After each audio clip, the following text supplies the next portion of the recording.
But nothing will happen overnight. And I talked about that with Tom Jenkins, the CEO of the European Tourism Association, and asked him what travellers can expect in the near to long term. Well, I think the short answer is we don't know what is going to be happening next year. Brexit technically, of course, happens this Friday, but there is a transition period of 11 months. And during that period, everything stays the same. So you would notice no difference in the UK and then no difference in Europe, and no difference travelling between Europe and the UK in that period. That we do know. What happens next year is uncertain. The worst that will happen is that there's going to be delays at the borders between the UK and EU.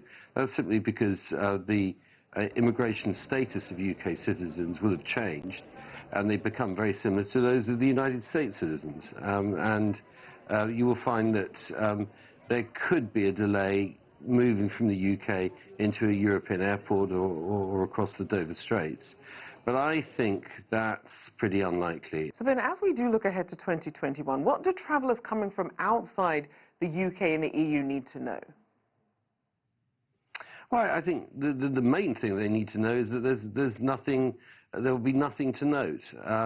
I think it's possible, as I said, it's possible that there may be delays in 2021, but I think that's unlikely. In effect, if you're travelling as a non-EU citizen into the EU or into the UK, it really won't have changed at all. The immigration status will be the same for these people, and there's huge efforts already at the borders to ensure that the process by which non-EU people and non-UK people arrive in London is quicker and smoother. Already US citizens, for instance, can use the e-gates that UK citizens can use.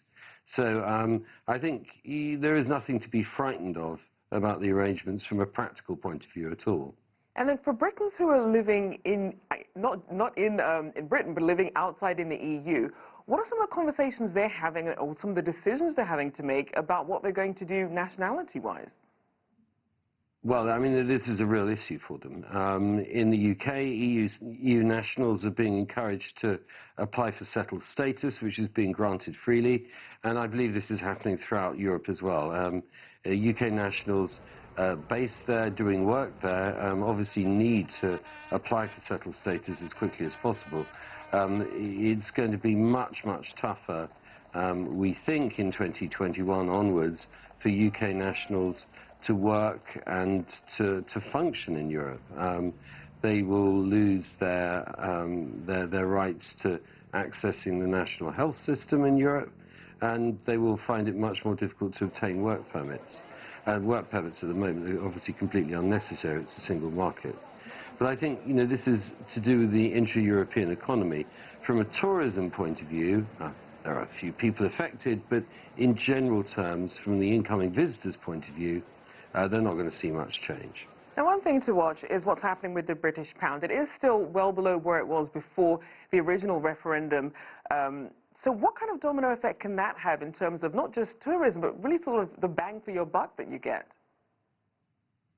Well, I'm not going to sit here on this program and make predictions as to currency movements.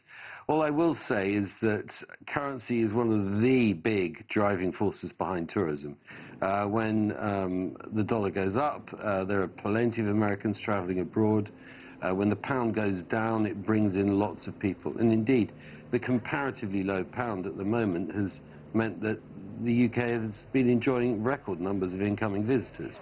So the market here for tourism, incoming tourism, is very strong. There's some signs of weakening of demand from European countries, particularly in Germany. But in broad terms, currency is what drives demand for incoming visitors. So it's, from a tourism point of view, a soft pound is a sugar rush, but it's a rush nevertheless. Now, as we mentioned, no one could really foresee into the future what's going to happen with the currency.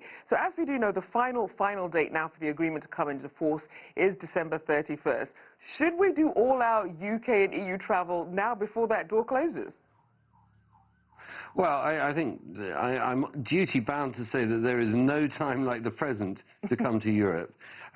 I don't think 21 will impose any onerous blocks on incoming visitors coming in here. I think we have nothing to be frightened of from that effect. I think we're going to look at a fairly even pattern of demand over the next 2 to 3 years. But as I said before, there's no time like the present. So if you need an excuse to come to Europe, let Brexit be your excuse to come now.